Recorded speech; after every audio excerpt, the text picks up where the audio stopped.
नमस्कार, war of state देख रहे हैं आप। मैं हूं आपके साथ पूजा। हरियाणा में चुनावी लड़ाई के बाद अब बारी महाराष्ट्र की है। हरियाणा में मिली हार के झटके से कांग्रेस उभर नहीं पा रही है, पर बीजेपी ने महाराष्ट्र में राहुल गांधी, उद्धव ठाकरे और शरद पवार को हराने के लिए पूरी तैयारी कर ली है। आज महाराष्ट्र चुनाव पर बीजेपी कोर ग्रुप की मीटिंग हुई। मीटिंग में अमित शाह, जेपी नड्डा से लेकर तमाम बड़े नेता मौजूद रहे, तो दूसरी तरफ कांग्रेस ने भी मीटिंग की है। दिल्ली में महाराष्ट्र कांग्रेस के नेताओं के साथ पार्टी के शीर्ष नेतृत्व ने हाई लेवल बैठक की, जिसमें महाराष्ट्र कांग्रेस के नेताओं को अति आत्मविश्वास में लापरवाही न करने की कड़ी हिदायत दी गई। बैठक में चुनावी रणनीति पर चर्चा हुई। हालांकि हरियाणा की हार की छाया इस बैठक पर छाई रही, पर बैठक में एक ऐसा कांग्रेस पार्टी ने फैसला ले लिया जिससे उद्धव ठाकरे जरूर भड़क उठे होंगे। खबर यह है कि बैठक में यह तय हुआ कि सीएम का चेहरा चुनाव के बाद तय होगा। मीटिंग में यह तय हुआ कि सीएम चेहरे के सवाल पर यही जवाब देना है कि एमवीए ही हमारा सीएम चेहरा है। तो महाराष्ट्र चुनाव को लेकर बीजेपी और कांग्रेस पार्टी में चल क्या रहा है, आज इसी पे चर्चा करेंगे। मेरे साथ स्टूडियो में मौजूद हैं कैपिटल टीवी के editor in chief doctor Manish Kumar और एग्जीक्यूटिव एडिटर राजीव जी। सर, आप दोनों का बहुत बहुत स्वागत है। धन्यवाद। सर, महाराष्ट्र चुनाव को लेकर अब ताबड़तोड़ मीटिंग्स हो रही है। आज कांग्रेस की मीटिंग में क्या क्या हुआ? डायलॉगबाजी हुई। राहुल गांधी ने डायलॉग दिया कि महाराष्ट्र को हरियाणा नहीं बनने देना है। ये हरियाणा का भूत मीटिंग में पूरी तरीके से सवार था। ओवर कॉन्फिडेंस, सारी चीजें वही कि ओवर कॉन्फिडेंस नहीं दिखाना है, हमें एकजुट रहना है, मुख्यमंत्री का नाम कोई नहीं लेगा, क्योंकि देखिए हरियाणा में यही हुआ, 3-3 लोग आ गए, वहां तो 3 थे, यहां 4-4 है। तो हिदायत दी गई, कुछ परेशानियों के बारे में भी चर्चा हुई, और सबसे बड़ी दिक्कत, जो सबसे बड़ी परेशानी जो सामने आ रही है कि कांग्रेस पार्टी के मुस्लिम लीडर कांग्रेस पार्टी को छोड़ के जा रहे हैं। नाना पटोले के साथ 2 दिन पहले कई सारे मुस्लिम लीडर्स डेलीगेशन बना करके जाकर के मिलते हैं और उनसे बातचीत होती है, और यह कहा जाता है कि कांग्रेस पार्टी ये सॉफ्ट हिंदुत्व खेल रही है, बड़ा अनकंफर्टेबल है। ये शिवसेना, उद्धव ठाकरे गुट कुछ से कुछ कहता है और कांग्रेस पार्टी उसका कोई जवाब नहीं देती। तो उन्होंने क्या बातचीत की, नहीं की, पता नहीं चला। 10 बड़े नेता, उसमें कुछ लोग तो चुनाव लड़ चुके हैं, उस तरह के ऑफिस बेरर्स, वो लोग छोड़ के चले गए उधर वंचित विकास अघाड़ी में। और झटपट लिस्ट भी आ गई। लिस्ट आ गई, 10 मुस्लिम उम्मीदवार, उसमें से 9 कांग्रेस पार्टी को छोड़ के आए हुए लोग हैं। अब कर लीजिए खेल। हम लोग बार बार इस बात को कहते हैं कि वैचारिक शून्यता, कांग्रेस पार्टी को वैचारिक दृष्टि से दरिद्र जो जिस तरीके से राहुल गांधी ने किया, वो बहुत बड़ी परेशानी है। एक तो आपके एक वोट बैंक बाहर निकल रहा है, दूसरी तरफ आप देखिए उसका नतीजा क्या, पॉलिटिक्स किस तरीके से किया जा रहा है। दूसरी तरफ सिंध सरकार ने ये मदरसा में टीचर्स का जो है वो सैलरी बढ़ा दी। आप समझिए खेल कहां कहां किस तरीके से हो रहा है। राहुल गांधी को समझ में नहीं है। राहुल गांधी जो है वो मीटिंग में बात कर रहे हैं कि मुख्यमंत्री कोई नहीं होगा, टिकट के डिस्ट्रीब्यूशन में हमें बड़ा रैशनल होना चाहिए, कार्यकर्ताओं को आगे देखना चाहिए, पुराने लोगों से थोड़ा सा जो है बचना चाहिए। जितने विधायक हैं उनको एक गलत मैसेज भी चला गया आज की मीटिंग से कि पता नहीं किसकी किसकी टिकटें जो है वो कटने वाली है। कोई कह रहा है 50% जो पुराने कांग्रेसी हैं सबका जो है टिकट कटने वाला है, नए यंग लोगों को मौका दिया जाएगा। ये हरियाणा से आपने सीखा, राहुल गांधी ने हरियाणा से यही सीखा कि जो मैच्योर्ड लीडर है उसका टिकट काट दो। हमने ये काम नहीं किया हरियाणा में, इसलिए हम हार गए। तो अभी कांग्रेस पार्टी बहुत ही कंफ्यूज स्थिति में है। अगर आप मीटिंग्स में भी हरियाणा का जिक्र कर रहे हैं तो इसका मतलब यह है कि हरियाणा आपके खोपड़ी में घुस गया है।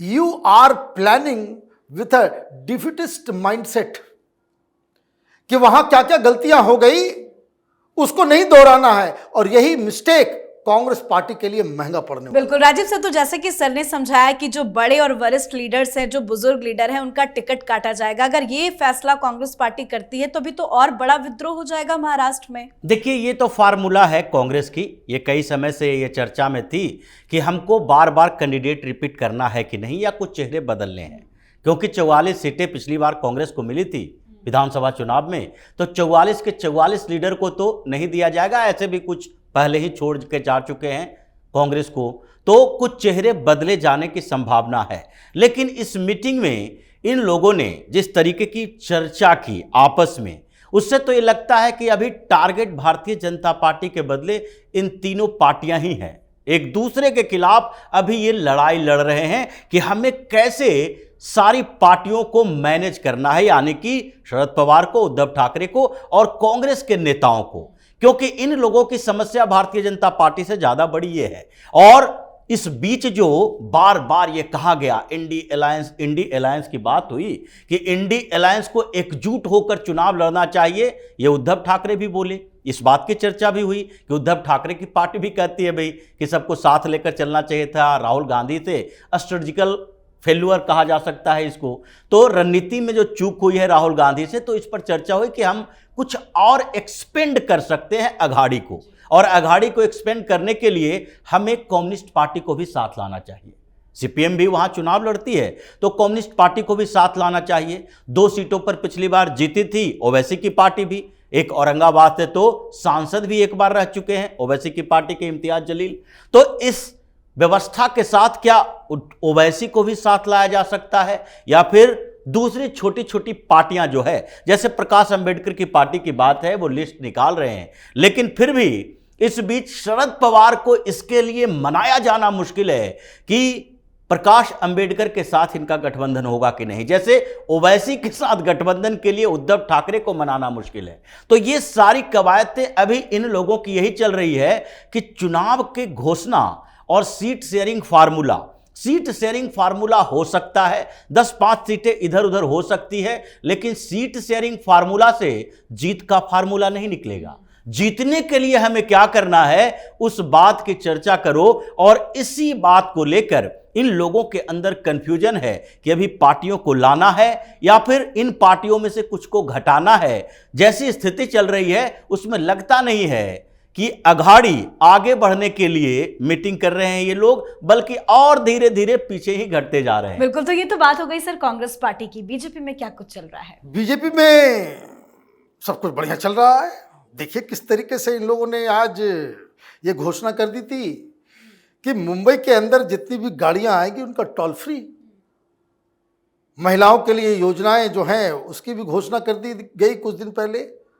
प्रधानमंत्री मोदी वहाँ पे एक के बाद एक घोषणाएं कर ही रहे हैं।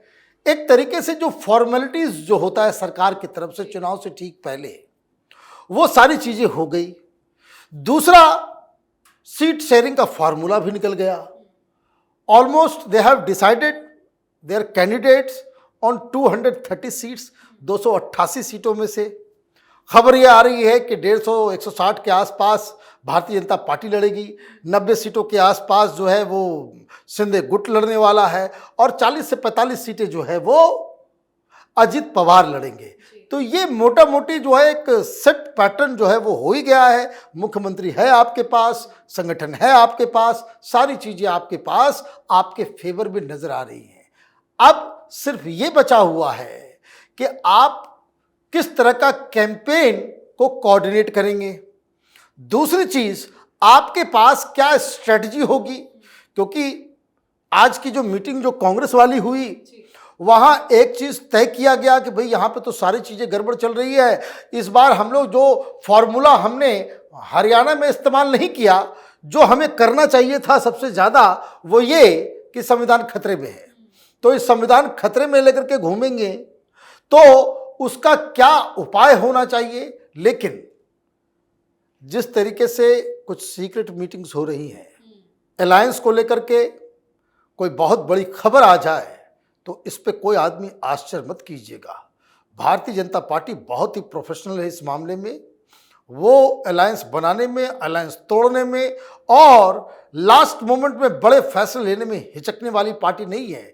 जिस तरीके से अमित शाह और वरिष्ठ लीडर्स गुपचुप तरीके से बातचीत कर रहे हैं, 1-2 दिन के अंदर बड़ी कोई खबर आ जाए तो इस पे आश्चर्य मत कीजिए। बिल्कुल, बीजेपी हमेशा कुछ ऐसे फैसले ले लेती है जो चौंकाने वाला होता है। लेकिन आज दिल्ली में जो बीजेपी कोर ग्रुप की मीटिंग हुई है, जेपी नड्डा, अमित शाह भी मौजूद रहे, उस मीटिंग में, उस बैठक में क्या क्या चर्चा हुई? देखिए, उस मीटिंग में अमित शाह के फार्मूले पर चर्चा हुई। जिस तरीके से लगातार महाराष्ट्र में एक्टिव रहे और अलग अलग क्षेत्रों में जाकर भारतीय जनता पार्टी का फीडबैक देखा। कोंकण रीजन में कितनी सीटें हम जीत सकते हैं, कितनी की संभावना है। उसके बाद महाराष्ट्र में जो मुंबई और ठाणे का रीजन है, वहां पर भारतीय जनता पार्टी कितना बेहतर कर सकती है, मराठवाड़ा में, विदर्भ में, क्योंकि हर जगह जो अलग अलग रीजन में अमित शाह गए थे उनका 2 आधार था। यहां पर पहले से क्या चल रहा था, लोकसभा चुनाव के दौरान हमें क्यों यहां वोट कम मिले और आगे इसे विधानसभा चुनाव में न दोहराया जाए, इसके लिए क्या रणनीति बनाएंगे, ये लोकल लीडर से बातचीत हुई थी। अब यही फार्मूला यहां चर्चा का विषय रहा कि हमें सबसे पहले चुनौतियों पर बातचीत करनी चाहिए कि जिस तरीके से कुछ वोट कन्वर्ट नहीं हो पाए, अजीत पवार का हो या फिर शिंदे गुट का हो, हमारी पार्टी में नहीं आ पाए और हमारे जो लोकल लीडर हैं वो अजीत पवार की पार्टी के साथ गठबंधन के कारण वहां पर जो इन दोनों के बीच कोऑर्डिनेशन नहीं रहा है, ये ग्राउंड पर कैसे जाएगा। ये फडणवीस को बहुत बड़ी जिम्मेदारी दी गई है। इसलिए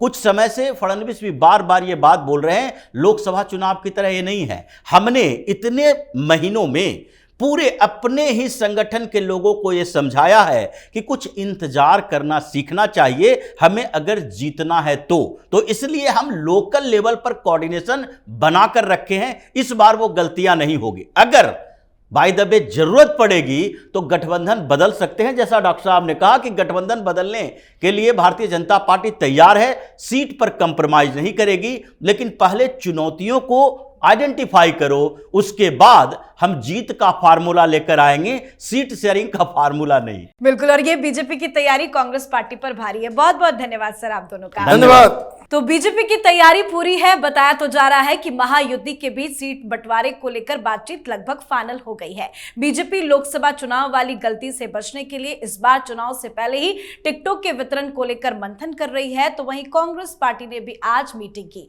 महाराष्ट्र के नेताओं को सीधे निर्देश दिया गया कि गुटबाजी किसी भी तरह से बर्दाश्त नहीं की जाएगी। महाराष्ट्र को हरियाणा नहीं बनने देना है। मराठी ओबीसी संघर्ष का असर महाराष्ट्र पर पड़ने की आशंका के चलते कांग्रेस नेतृत्व जो है वो अलर्ट मोड पर आ गया है। पर हरियाणा से भी बड़ी मुसीबत में कांग्रेस महाराष्ट्र में है, एमवीए में भी तकरार है। तो इस पर आप अपनी राय कमेंट कर लिखिए। देखते रहिए कैपिटल टीवी। नमस्कार।